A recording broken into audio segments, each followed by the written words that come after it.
நடிகை சௌந்தர்யாவின் மரணம் விபத்தல்ல என்றும் தெலுங்கு நடிகர் மோகன் பாபுவுக்கு இதில் தொடர்பு இருப்பதாகவும் புகார் அளிக்கப்பட்டுள்ளது. சௌந்தர்யா மரணித்து 21 ஆண்டுகளுக்கு பிறகு அளிக்கப்பெற்றக்கூடிய புகாரால் திரை உலகில் பெரும் பரபரப்பு ஏற்பட்டுள்ளது. அழகு தேவதையாக சினிமா உலகத்திற்குள் நுழைந்து 12 ஆண்டுகளில் தென்னிந்திய சினிமாவை தனது நடிப்பு திறமையால் ஆட்சி செய்தவர் சௌந்தர்யா. பெங்களூருவைச் சேர்ந்த சௌந்தர்யா முதலில் அறிமுகமான திரைப்படம் பானன்ன பிரீதிசு என்ற கன்னட படம்தான். எனினும் தமிழில் நாயகியாக அறிமுகமான பொன்னுமணி படம்தான் அவரை பிரபலமாக்கியது. பொன்னுமணி படத்தின் வெற்றியைத் தொடர்ந்து தமிழ் சினிமாவின் முக்கிய கதாநாயகிகளில் ஒருவராக உருவெடுத்தார் சௌந்தர்யா. ரஜினிகாந்துக்கு ஜோடியாக அருணாச்சலம், படையப்பா, கமல்ஹாசனுக்கு ஜோடியாக காதலா காதலா என ஹிட் படங்களை கொடுத்து அழகாலும் நடிப்பு திறமையாலும் புகழின் உச்சத்தை அடைந்தார். தமிழ் மட்டுமல்லாமல் தெலுங்கு, கன்னடம், மலையாளம் என தென்னிந்திய திரைப்படங்களில் முன்னணி கதாநாயகியாக வலம் வந்தார். சூப்பர் ஹிட் தமிழ் படமான சூரியவம்சத்தின் ஹிந்தி ரீமேக்கான சூரிய வம்சம் படத்தில் அமிதாப் பச்சனுக்கு ஜோடியாக கலக்கினார் சௌந்தர்யா.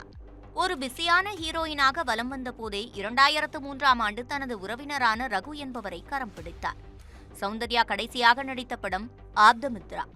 தமிழில் வெளிவந்த சந்திரமுகி படத்தின் கன்னட பதிப்புதான் இந்த படம். இதை இயக்குனர் பி. வாசு இயக்கியிருந்தார். பின்னர் 2004இல் பாரதிய ஜனதா கட்சியில் இணைந்த அவர் தேர்தல் பரப்புரைக்காக தனது சகோதரர் அமர்நாத்துடன் செசன்னா என்ற சிறிய விமானத்தில் பெங்களூருவிலிருந்து கரீம்நகருக்கு பயணித்தார். அப்போது ஏற்பட்ட விபத்தில் இருவரும் உயிரிழந்தனர்.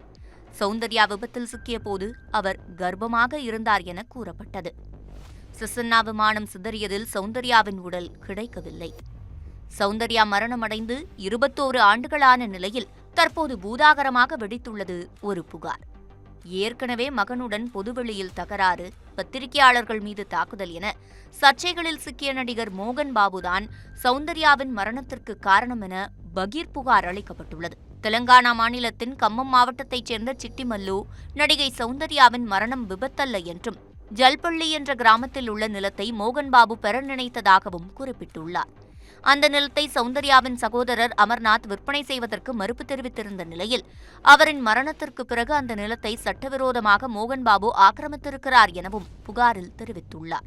கம்மம் பகுதி காவல் உதவி ஆணையர் மற்றும் மாவட்ட ஆட்சியர் ஆகியோரிடம் அளித்துள்ள புகாரில் சர்ச்சைக்குரிய அந்த நிலத்தை அரசு கையகப்படுத்தி ஆசிரமங்களுக்கும் இராணுவ அதிகாரிகளின் குடும்பத்தினருக்கும் வழங்குமாறு கோரிக்கை விடுத்திருக்கிறார்.